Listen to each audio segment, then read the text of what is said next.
I guess we're getting started right now. I wasn't ready for this. Let's just get this thing going. Welcome to the Podcast of Champions. This is the Orange and Black Soccer Cast. Save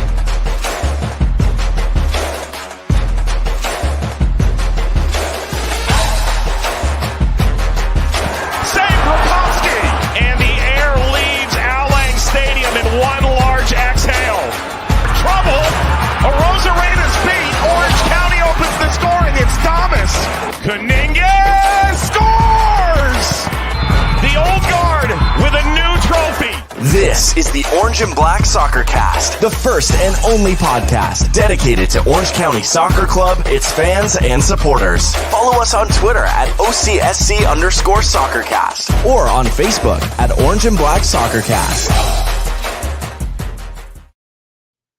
How's it going, Orange County? Welcome to another episode of the Orange and Black Soccer Cast, the first and only podcast dedicated to Orange County Soccer Club, its fans, and supporters. I'm your host, Ray Samora, and I'm here to take you through this journey as we discuss all things Orange County Soccer Club.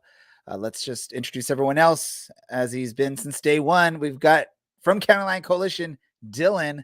Dylan, how are we feeling, my man? Glad to be here and not super excited to talk about what's gone on, but that's all right. It is nice to sit down with everyone and gonna drink some water tonight because I'm a little lacking there, but talk some footy. Kisses Dylan to everyone. on the same page, drinking some water while we're doing our thing here, talking about soccer. Let's, instead of, again, second week in a row, we're not heading down south. We're actually going to head up north to Reno, and that's Mr. Brad in Reno. How are we doing, my man? I'm doing not terribly. I also have water, but on par, also have wheat juice. Wheat juice. Dylan, Yes. you were muted, so I actually sort of did the overdub or the dub or whatever we want to call it. I don't know how this all works. Who knows what we're doing here on this podcast? We Sure don't. Yes, And that's fine. And apparently, we're sort of copying the form of what's going on with the team that we cover recently. If you look back at the past 5 matches, the last really positive outcome for Orange County was the 5-2 victory over LA Force, and that was back at the beginning of April. Since then, the club has lost 3 and drawn 1. Is that how do you say that? And when it comes drawn, Yes. whatever. Those words. That lone draw was against Sacramento Republic on April 16th. The big losses, we lost to San Antonio, and then also the Open Cup match at LAFC at the Bank, and then also most recently against Indy 11. So this is maybe our therapy session as we're going on to this week or this episode here. I don't think there's going to be a lot of positives to mention out of this club. And what we've been seeing, but we're going to try and get into this, and then we'll preview the next upcoming match, which is against RGV in Texas, the tip of Texas, I believe is what they call it over there. So let's get into this. Since we last spoke to you, there was a pretty big match for the club. Their first time traveling up the 405 to downtown LA to get to the Bank of California Stadium, home of LAFC. Orange County for maybe 10, 15 minutes looked like they might be able to make a match out of this, but pretty quickly you could see the discrepancy in the talent level between the MLS squad and the USL reigning USL championship champions as LAFC wins this one, comes out victorious 5-1 over Orange County. I know, Dylan, you were there. I was there. And even our producer, Andy, was there. The only one that didn't make the trip, unfortunately, out of those of us on the show tonight was Brad. There were some good deals I saw on tickets. You could have flown into LAX, watched the match and flown home, Brad. But let's get into this, Dylan. What were your thoughts on Orange County's performance, and were you shocked by the outcome? I was not shocked. I mean, we had to all be expecting this going in. We are so bad. That's probably my biggest takeaway right now, is that we are not a good team. This is not the win 1-0 or draw 0-0, 1-1, advance on pens, that we saw at the end of last year. I think some of that is you're missing players like Michael Roscoe. You're missing players like Robbie Kiernan. You're missing players, I hate to say it, like, Kevin Olsen. And this little known, I don't know if you guys have heard of him, this little Haitian guy named Ronaldo Damas.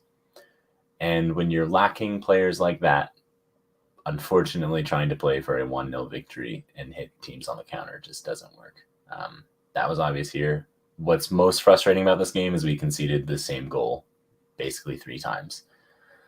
And Albie Skendi played as a 9 and seemed to do about as well there as he does in the back line. So maybe it wasn't the worst call, but at this point, I just have to wonder, we're coming up to 10 games. What's the plan? Because something has to change. And I'm also kind of wondering, is Blake Malone really not good enough? That's a very There's no way, question. right? I definitely want to get into that conversation because for those of you that made the trip out to the bank, you might have seen Blake Malone sitting in the stands watching the match with some of the players' wives and girlfriends and whatnot. And I got a chance to speak with him very briefly. I didn't want to take away from his, I didn't want to bother him too much, but I got to speak with him very briefly. And I asked him, like, when do we get to see you play? And there was really no answer he could give. And I took it. I'm taking his answer as he doesn't even know when he's going to get an opportunity to make an appearance. But you got to think of, the defense isn't doing too hot right now. So to not get an opportunity to at least be on the roster, the game day roster or the match roster, it must be difficult. There must be something that we're not seeing or that we don't know.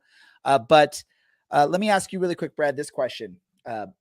If Michael Orozco is available for this match and can play, is the outcome any different, or are we still getting destroyed in the back line and the defense? Because I think it was Dylan said, like 3 of the exact same goals, and they were all just these really light crosses into the middle. It wasn't like anything spectacular. It wasn't something that takes a world-class player to make. It was just some nice soft crosses in the middle, and Rutkowski's getting pulled out of the goal to try and go after the player with the ball, and all he does is tap it to the middle, and none of his defenders cover. Does Orozco make a difference on that, or is that just wishful thinking? Maybe 1 or 2, but LAFC can find ways to score multiple different ways. I don't think one player changes the outcome of that game, especially against a team as deep as LAFC. No, there's no way we were winning that game. Dylan's succinct, what's the word I'm looking for? Description of how our team has been recently is about as enthusiastic of a reaction I can give about this game too. At least Cubo, it appeared he was cheering on the fans after he scored his goal. So it's good to see at least he's showing support to, the only good thing that really came out of that game is all the fans that showed up on the bus. The team posted it, and there was a good number. It looked like 100-ish of you guys. So that's a pretty good showing for Open Cup middle of the week game. You could. Oh, go ahead. I'm sorry. Dylan. No, go for it, Dylan. Shout out to super sub Tommy McCabe. Gets subbed on, immediately gets an assist. So that's some effing Tommy McCabe for you. And shout out to Kubo for kind of recognizing that fans had made the trip.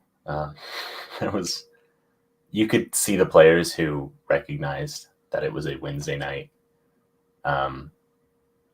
It helped a lot with the bus, so credit to the club for that. And if they dedicate themselves to doing that for feasible away days, they're going to get a big following of people to come.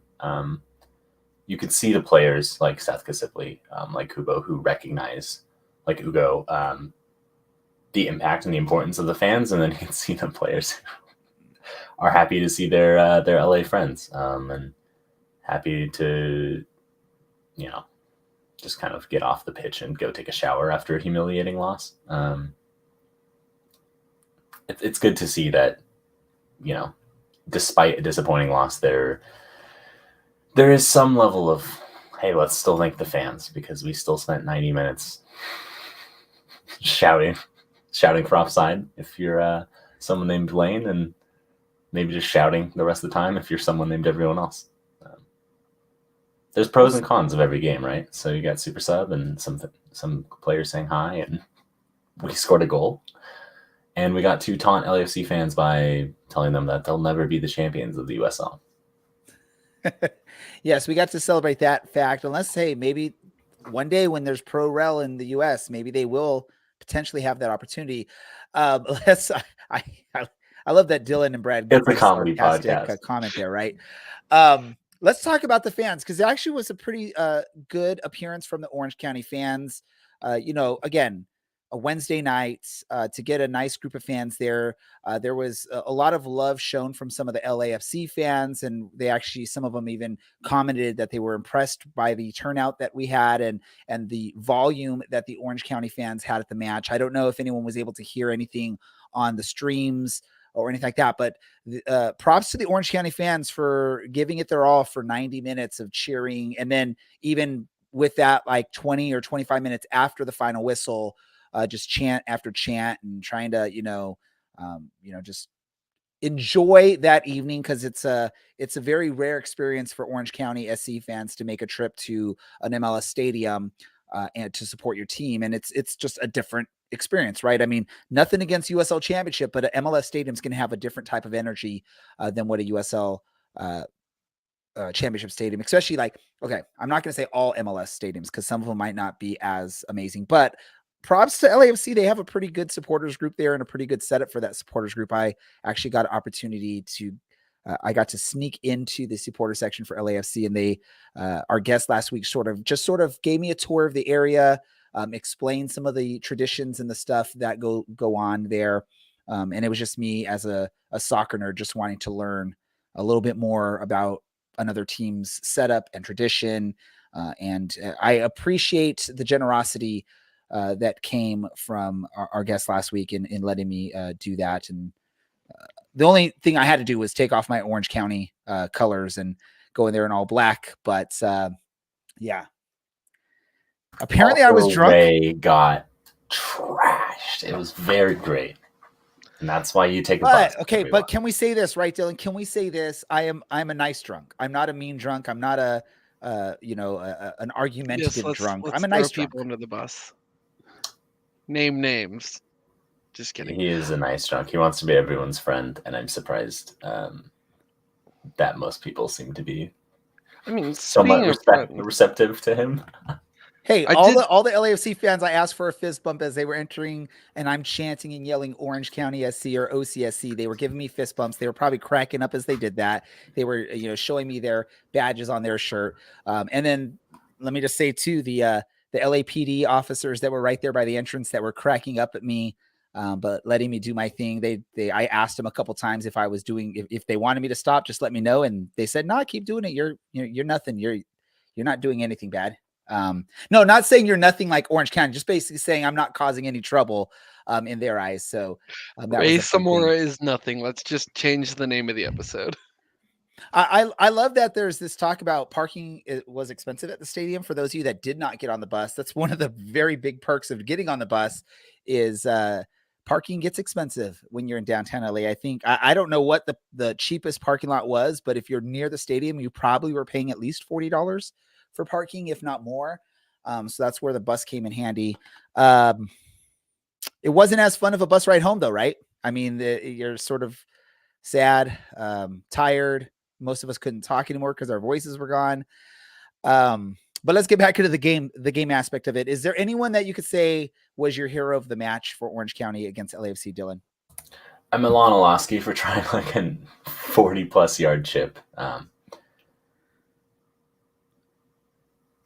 Yes, I think that's kind of the only one. Would that if that goal would have gone in, would it have changed anything with the outcome of this match, Dylan, for you? Do you think the momentum would have swung Orange County's favor, or would it have just been a little bit of a help, but no cure, because at that point it was 0-0. So Orange County would have took an early lead in the match. I think it still ends 5-1 in the situation. I think what that does is winds up LAFC a little bit, and we just see them come full force instead of kind of working themselves in this game. I think that's we're playing now, and then 5 unanswered. I don't think there's much of a difference there. But I mean, if Alosky scores that goal, Orange County can go to like a 6-3-1 setup and just park the bus for 80 something minutes of a match. With who do you put on the back line in that situation? Well, apparently you had Skendi playing out of position, so you drop him back. You maybe call on Blake Malone out of the stands and tell him to put on a shirt and get him out there. Heck, maybe put Richard Chaplow in there, have him suit up for the match and do his thing. I don't know what you do there. You'll see a different setup from this team. We all know Orange County likes to sit back and pick and choose their moments, but I think we've talked about this in the past, right? If Orange County goes up early, it's a different story usually than if they go down early, because they're not really built to come back from deficits. But if they get an early lead, they are sort of built strategy wise to at least try and preserve. It doesn't mean it always works, right? And obviously against the best team in the Western Conference of MLS, they're not going to be able to potentially park the bus. Actually, best team in all of MLS right now, right? Record wise, points wise. So could have been different. Brad, is there a standout player for you besides Milan Alosky, or do you agree with Dylan for that attempt on goal? He's the standout player. Definitely the clock for being merciful and not allowing this game to be any worse than it was.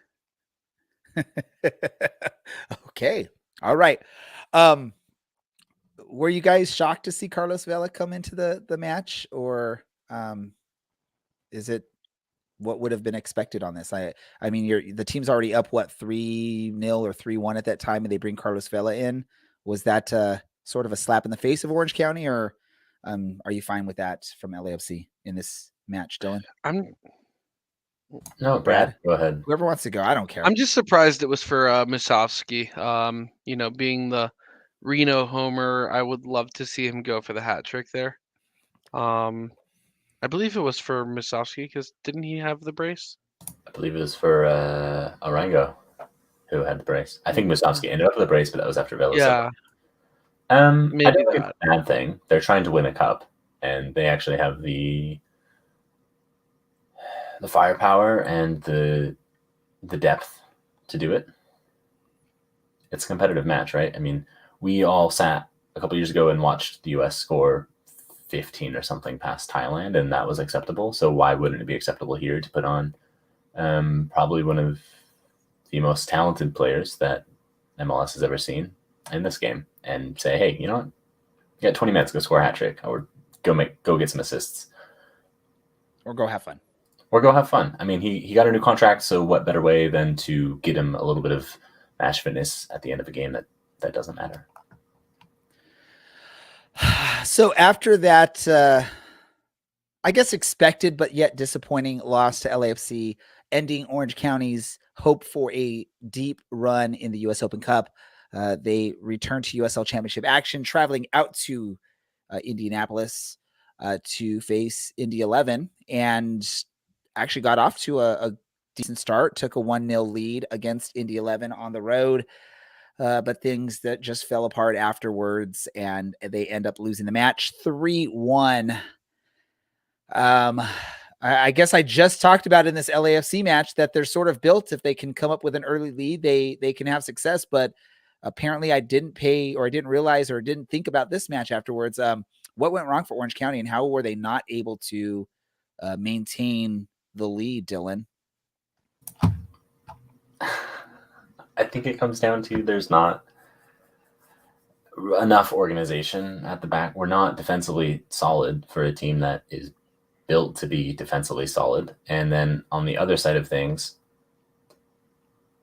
the only goal we score is exactly how you beat El Paso, and that is play a ball over the top down the middle, hopefully to a player that is fast enough to beat a center back, and they've got a one-on-one with the keeper. So last year, this worked because we had Ronaldo Damas, and this year we have a 30-something Kubo Torres and I think about 30-year-old Ugo Okoli, who neither of whom are really the fastest players in the world.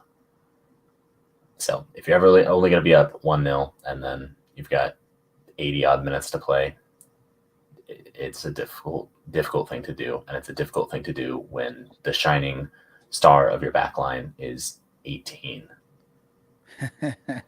I mean, there was a chance for Orange County to go up 2-0 if Kubo Torres could hold maybe like 6 inches or a half a second longer to make the run, as we saw earlier in the highlights. Let me ask you, Brad. Now we've watched the LAFC match, and now we're watching the highlights for this match, and we're seeing Patrick Rakowski like being pulled way out of position numerous times now. Is there something wrong with Patrick Rakowski right now, or is it really just his defense is letting him down, and he's trying to overcompensate for the poor defensive play from the back line? It's a little bit of both, in my opinion. Like, Rakowski's chasing after these balls like he should be, but there's no marking on these defenders, you know? These are if you were to show me side by side the pictures of the LAFC goals and these goals in this game, they're the exact same game. Like, all 3 of these goals Indy scored are ball gets sent to the middle, no one's marking, ball finds back of the net. The third one's a little bit of a ticky-tacky weirdness, but it's literally the Office meme. Corporate wants you to see the difference between these 2 games. They're the same thing. The back 4, back 5, back 3, whatever we're employing right now, because it seems to be different every game, is a leaky faucet, and our midfield and attack can't compensate for the goals we're letting in. The goal we scored in this game was a fluke. The only thing I can say is if Cuba was onside in the one goal that he scored that got taken back, we're up 2-0. Maybe it's a different game, but that's about as nice as it goes. And in this game, you know, for those people who have been calling for Okoli to start, that everything's going to be different with him up top, I think this just shows that he's not necessarily the answer. He's a good player. All these players that we have are good, but they're not great together. And there's definitely none of them replace what Damas brought no, they all last year, right? Which was energy and pace, and just relentlessness up top. As good as Kubo is, as good as Ugo is, it's just you're not going to get that. So I think part of what we're seeing too is the loss of Damas and no maybe clear change in strategy now with a different style of attacking forwards that we have now. The other big thing that we see now, and this is becoming a pattern now, this is where, you know, do we start worrying about stuff, right? Is in the past, Orange County has been pretty solid on defense because they've had a really core veteran group of guys in the back line. When you look back last season, you had players like Orozco, Kiernan, Alston, Richards, Nathan Smith, solid defenders that you could trust that are not going to make as many poor mistakes as you see now looking at this match where you have, you know, Kobe Henry is like your key defender, and we're watching him on some of these clips just getting burnt or not marking up when he's burnt, or, you know, what we just saw here, if you're watching a live stream, he's sort of just standing at the top of the box as the Indy player chips the ball over Rakowski. And maybe if you have someone that's a little bit more polished and has more experience, like an Orozco or Kiernan, they're going to actually maybe track back a little bit quicker, knowing that that's the play that's going to happen here, if that's going to be what's going to hurt you, right? So you can see from this angle, Kobe Henry just sort of taking his time to track back in front of goal, especially. And that's the other thing, you know, I try and teach my kids when we're at practice and in games is if the goalie has to come out of the goal, someone needs to drop back and at least mark up or stand in front of that goal to be able to try and header it away. Or if you want to, you know, be a Luis Suarez and use your hand to stop a goal and maybe save the the game. But that's where you get some difficulty going on here. Our producer wants to talk about what do we think is working at this point. I'll give that to you, Dylan, because that's a really tough question. What is working for Orange County at this point? Seth Kasipli's willingness to play wherever he is asked as a right back in this game. I mean, it's not. That's where he's been a lot of the season as a right back, which is not his natural position. He played as a 10 a couple years ago in a game, kind of in an emergency. He can fill in where needed, and I think the willingness to work hard from guys like Seth usually wins out over 30-something games. I hope it wins out sooner rather than later. It's so hard to take positives because I want to say, oh, Kobe Henry, we have an 18-year-old starting, and then this game, this was not his time. This was him having a horrible run of form last year before he got dropped for a little bit and then came back. And at this point, I'm sure his confidence is probably mostly gone, and his pairing partner hasn't been great on either side of him this year.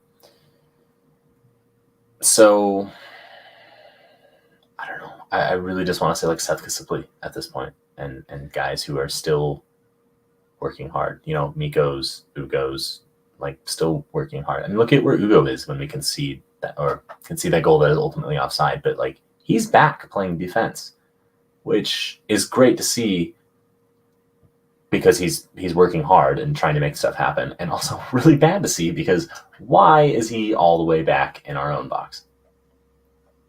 Very little to answer your question. Very little's working. Brad, do you see anything else other than Dylan sees as far as what's working for Orange County? I mean, I agree. There's not much working.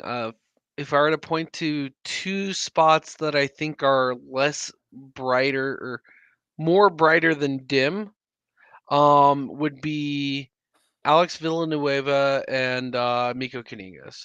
Those two also are working. Miko looks like he wants to win another championship. He is still the same exuberant, lively character on the field that is looking to get into the opponent's heads, is looking to take advantage of wherever he can, and his free kicks are still good kicks. Some of them are getting saved, but he's definitely so far. We're 6 regular season games into the season, something like that. I would say he's my MVP so far in the season, even though there's not much to be proud of with this team. And then Alex Villanueva is he's very talented. He's still young. I think he's 19 himself. And there's definitely a future for him. The team just needs to figure out what they're going to do in the box so that he can actually start working up the field and crossing the ball in, because when he's gotten across the ball, some of his crosses are top notch. And hopefully Brent Richards coming back allows him, really them both, to get up the field a little bit more, because Brent Richards is going to run both ways. But it's nice to see him. He was back in the lineup against LAFC, and I believe he played a healthy chunk, maybe. I think he only played like 8 minutes, 10 minutes against Indy, but just seeing him in the lineup means that he's ready to go again. Yeah, one of the hard things when you have such turnover, which is, I mean, we're all used to this as Orange County fans and as USL Championship fans. You have a lot of turnover, but this is where you could be a champion one year and the next year you're struggling because you don't have that chemistry that you had the previous season. You don't have that returning sort of knowledge of players. Coach Richard Chaplow is having to learn a lot about these new players that have been brought in. Their teammates are all having to learn about each other and, trying to figure out who is able to link up with who, and just knowing where your teammates are going to be. That's something that comes with that longevity or that consistency of a roster. So when you do have such a turnover on your defense is going to struggle. And unfortunately, that's what you have, at least at this point, due to either injuries or players, not being brought back for whatever reason.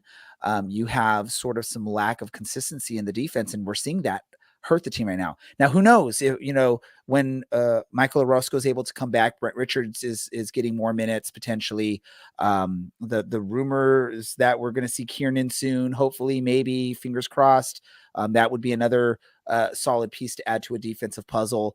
Then at that point, if you can get these players healthy and playing, you have maybe a little bit more confidence, because not only does Coach Richard Chaplow know those players, Patrick Rakowski knows those players and knows exactly what they're going to do and how they're going to move. And that can change a lot. And then you can maybe get back to the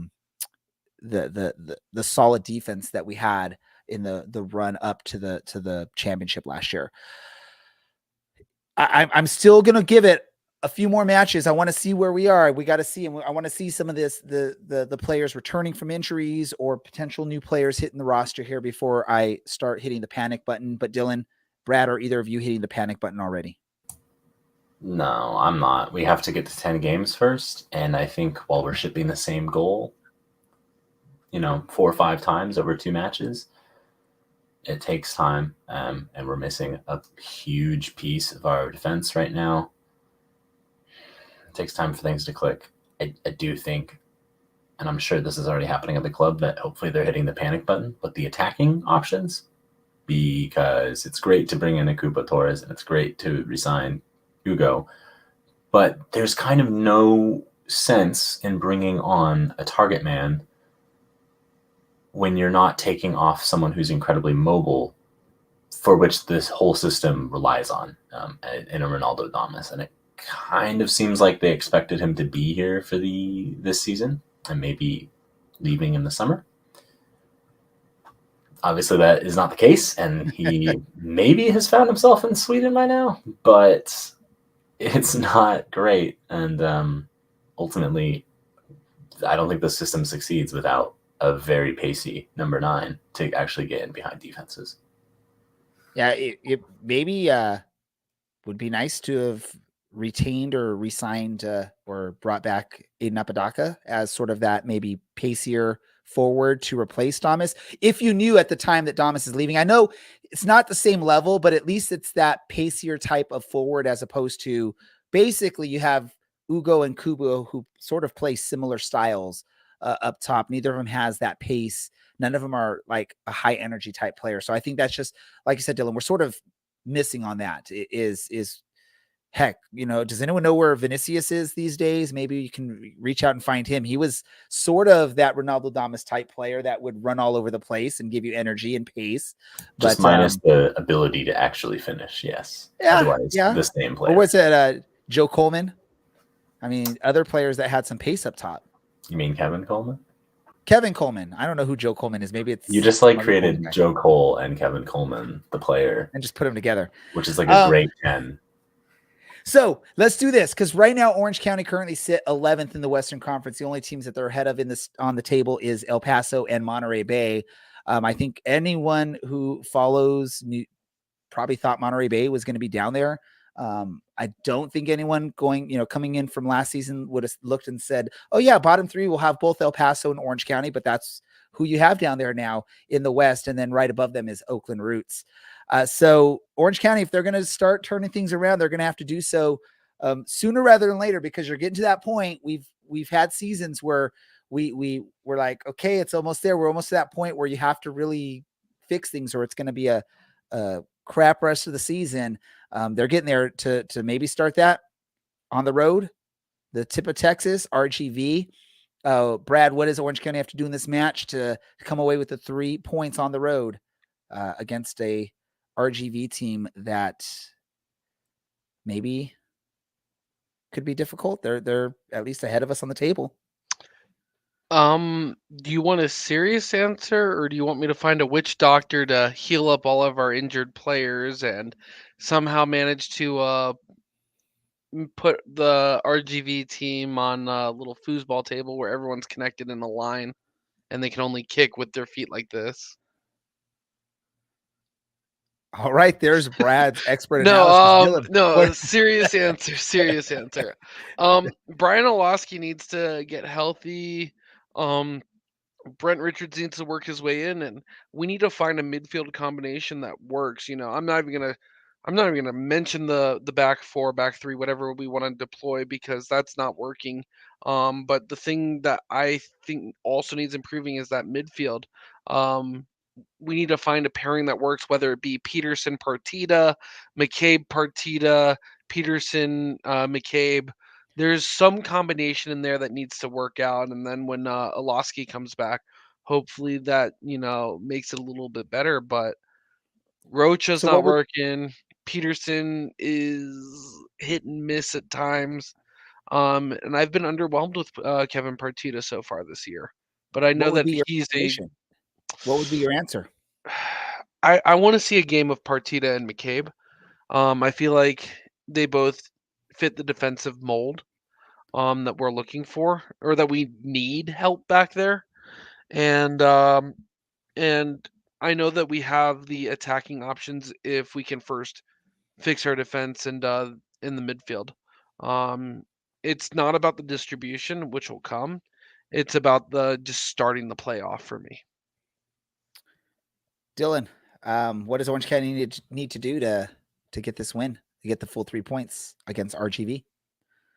Have someone at the team hotel give them a bad lasagna. And that's maybe too much of a deep cut, but I don't actually know, because in years past, when we've been very good, we've really struggled to beat RGV. I think we won one of the 2 games in 2019 with 9 men, following a very early Aiden Quinn red card and Darwin Jones getting 2 yellows. In 2018, we lost both matches 2-0. I don't know why, but they seem to be like the boogeymen, for Orange County. I don't see us getting a result here. So you're going to predict something other than a 1-1 draw then? I am, but I cannot answer your question. I do not know how we beat RGV because it just so rarely happens. So, apparently, the solution is actually going down to 9 men. So a midfielder and a winger have to get sent off in this game. Take your pick of those two, right? I don't remember who's come up with this expert analysis in the past, but really it's simple: is we need to not concede goals and we have to score goals, and we get the win and we turn things around. That's Dylan expert analysis there that I stole. So no, really I think it's me. You know me. I've done this past. Dylan, you've even watched me when I do video game soccer go crazy with some stuff. But I think it's time to start thinking outside the box with what's going on. I know there's already some craziness going on with this lineup and these formations, but maybe it comes down to, let's not start Ugo or Kubo. Let's bring some. Maybe let's let Milan Olowski play sort of that false 9 role. And get some goals, because he can actually score goals. But so if he's a false 9 and he's dropping into their midfield, who runs on? The answer is Miko, but that's only one half of the field. Who runs on? Well, get Miko on the left and let's get Brent Richards on the right. Oh, this is like college level Brent Richards.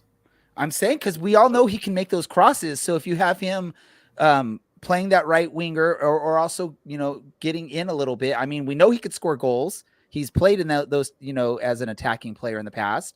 Because I mean, honestly, right now, as much as I love Ugo and as much as I want to love Kubo, they're both sort of struggling to figure out their place on this team. And the one player that has been able to consistently score goals for this team, maybe not as much in the last couple matches, but has been Milan Olowski. And he's been, even without scoring, he's been at least a dangerous on target with the goals. I mean, I know that LAFC thing would have been a freak goal if that would have gone through, but it was a shot on target. Brad doesn't agree with that, thinking that Olowski's been sort of the best attacking option for us so far. Two things. One, I think Seth Kasipli would fill in that role that you guys are talking about quite well. I think professional career Brent out of the right wing back has been better than midfield and striker Brent. And Seth Kasipli has, we've praised him earlier for his effort and ability to create. And then Milan's hit the same, in my opinion, has hit the same funk that Kubo and Ugo's been in this whole season.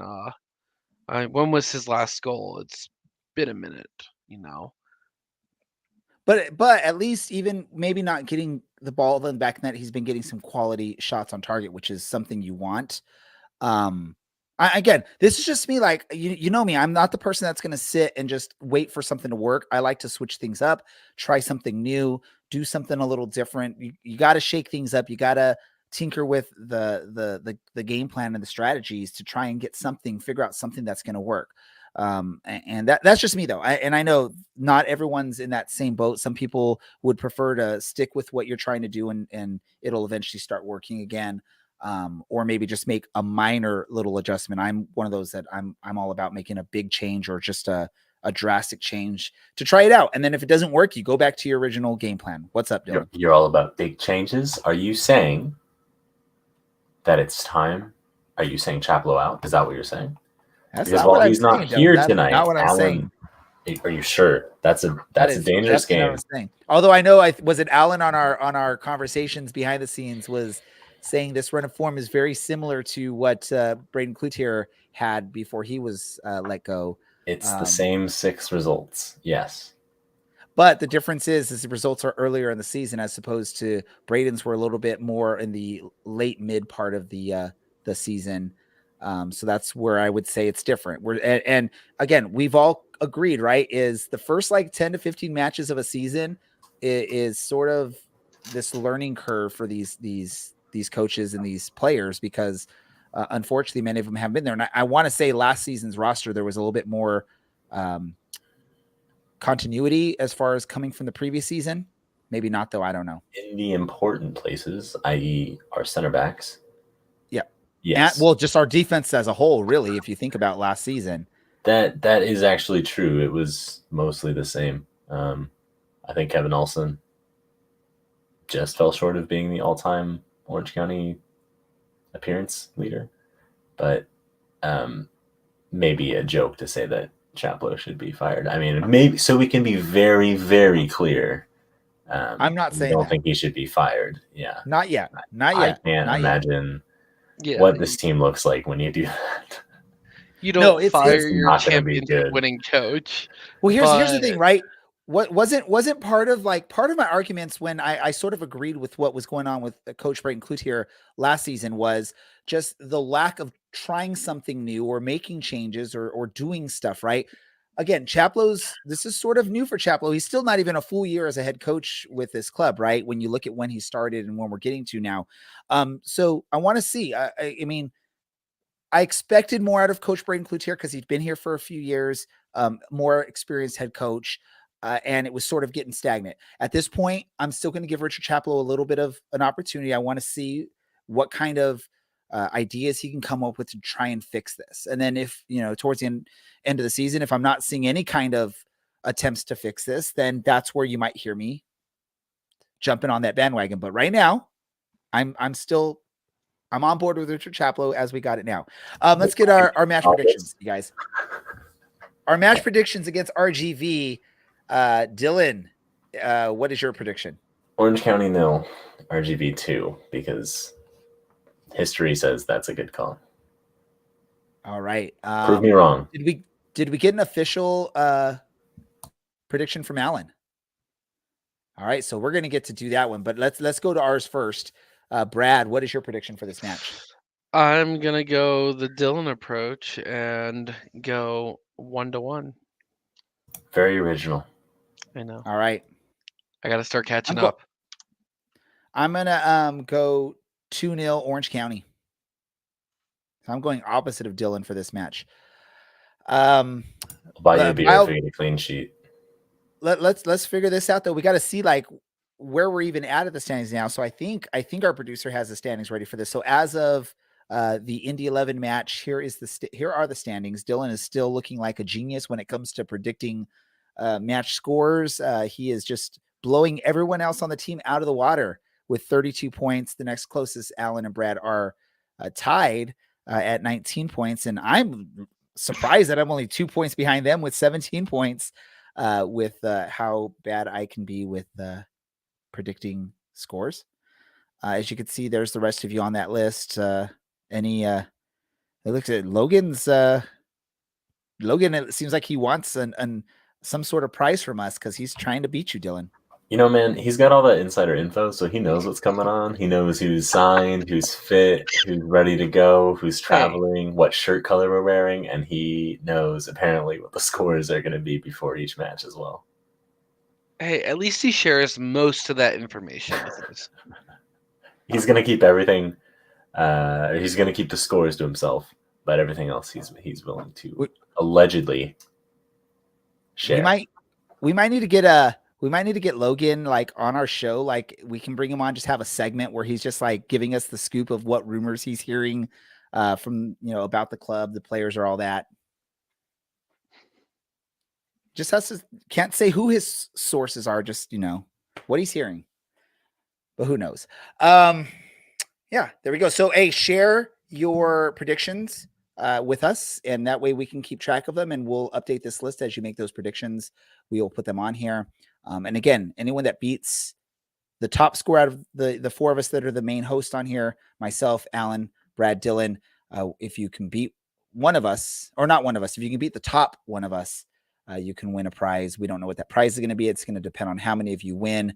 We got to do a prediction for Alan. So here's how we're going to do this.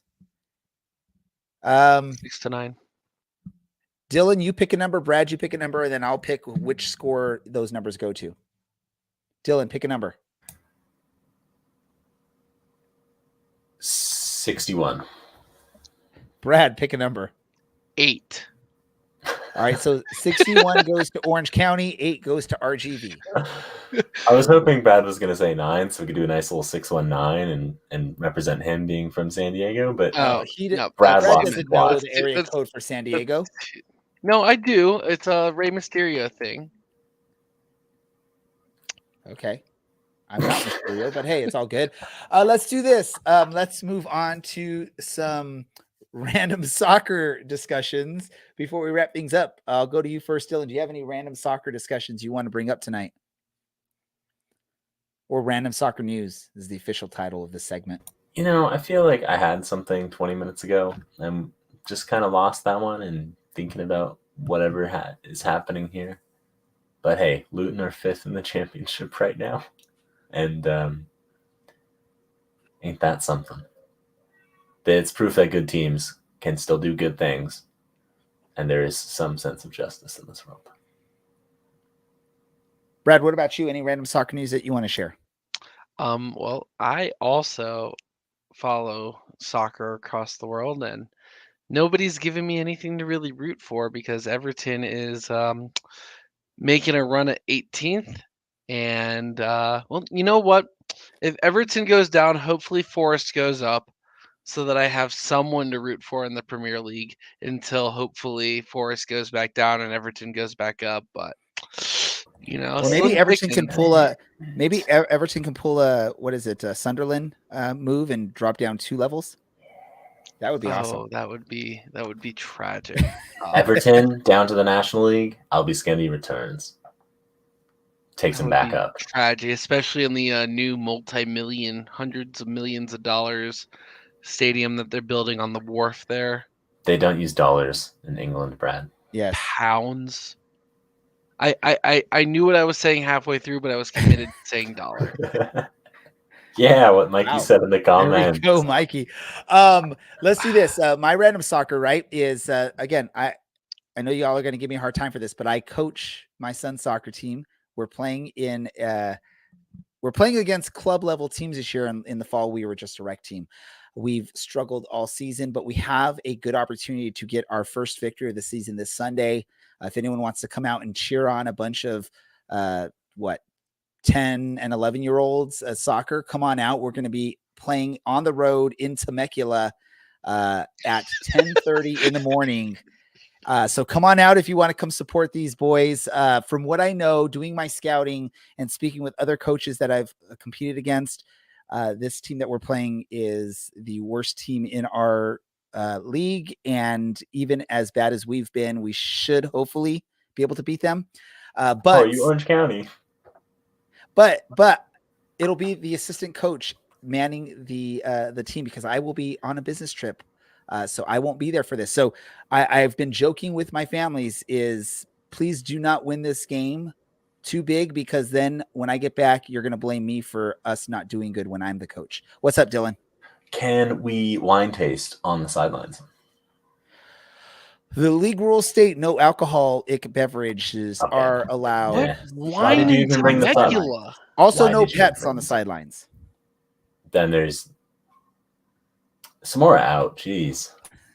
Hey, it's not my rules. I would. Hey, if it was my league, I'd say go for it. Let's tailgate at the sideline of a U11 or U12 soccer match.